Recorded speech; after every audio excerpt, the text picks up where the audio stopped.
আসসালামু আলাইকুম রহমতুল্লাহ।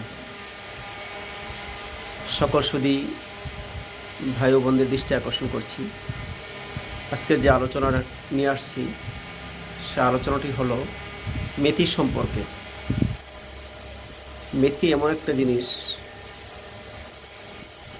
যা বিষয়ে স্বয়ং আল্লাহ পাক কোরআনে হাকিমের মধ্যে সূরা তাওবার মধ্যে এই মেথি সম্পর্কে আলোচনা করেছেন। তারা গ্যাস্ট্রিকের ওষুধ খাইতে খাইতে ক্লান্ত হয়ে গেছেন। দামি দামি ঔষধ সেবনের কারণে বিভিন্ন পার্শ্ব প্রক্রিয়া দেখা দিয়েছে।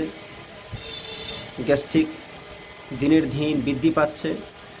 ওষুধ যতদিন সেবন করেন ততদিনই ভালো থাকেন, অন্যথায় আর ভালো থাকতে পারেন না। ওই সমস্ত ভাই বোনদের দৃষ্টি আকর্ষণ করছি, আপনি মেথি সেবন করতে পারেন। বাজারে বিক্রি করা হয়। বাজার থেকে মেথি ক্রয় করে আপনি মেথিকে রাত্রে ভিজিয়ে রাখলেন পর্যাপ্ত পরিমাণে। চা চামচে 1 চামচ মেথি 1 গ্লাস পানির মধ্যে ভিজিয়ে রাখলেন।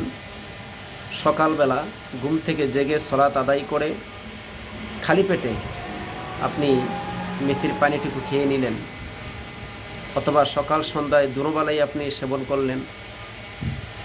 ভিজিয়ে না রেখে শুধু শুকনো মেথিও আপনি খাইতে পারেন, তরকারির সাথে খাইতে পারেন, পানের সাথে খাইতে পারেন, বিভিন্নভাবে আপনি মেথি সেবন করতে পারেন। শুধু যে গ্যাস্ট্রিক আলসারের কাজ করবে মেথি তা নয়, মেথি আরও স্বাস্থ্যের জন্য বিভিন্ন উপকারে আসে। আসসালামু আলাইকুম রহমতুল্লাহ।